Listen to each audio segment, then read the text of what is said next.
হ্যাঁ হ্যাঁ, আমরা পরশুদিন যাবো। এই শোনো না, এই ব্যাগটা একটু দেখো না গো। আরে দাঁড়া না রে, আচ্ছা রাখো না, আগে রাখ, আমি পরে ফোন করছি। হ্যাঁ কি হয়েছে, এটা কি? দেখো না এই ব্যাগটা আমার খুব পছন্দ হয়েছে। গুচির ব্যাগ একটা কিনে দাও না গো, একটা ব্যাগ প্লিজ। দেখো আমার ব্যাগই নেই, একটাই আছে, বিয়ের পর তো ব্যাগই কিনে একটা কিনে দাও না। দেখো কি সুন্দর তুমি এই ব্যাগটা দেখো। দামটা কত দেখ না, একটু দাম কত শুনি।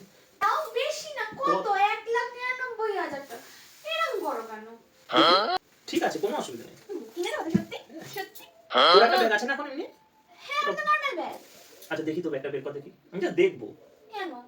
দেখো ব্যাগটা কি অবস্থা? এক মাস হয়েছে কিরকম না হয়ে না, গেছে। ভালো ভালো, ঠিক আছে তুই দেখা না, এর মধ্যে কত টাকা আছে তোর দেখি। আরে আমি জাস্ট দেখবো কত টাকা আছে তোর। ঠিক আছে গুচি ব্যাগ, 2 লাখ টাকার ব্যাগ কিনবি, হ্যাঁ তো দেখতে হবে না কত টাকা আছে। এই না ধর এটা 10 টাকা। अच्छा হাই টাকা মানে সত্যি কথা। এখানে 30 টাকা। ठीक है। আর আর এখানে বোধহয় এই যে, আনি আরে না কেন? 2 লাখ টাকা দিয়ে গুচির ব্যাগ কিনে 45 টাকা রাখবি? তুই এই জন্য গুচির ব্যাগ কিনবি? তোর তো উচিত একটা লুঙ্গি কিনে পরে তার লুঙ্গির কোচরের মধ্যে টাকা রাখা। গুচির ব্যাগ কিনবে টাকা থেকে? सारी उम्र मैं जो कर जा बड़े आ रहा।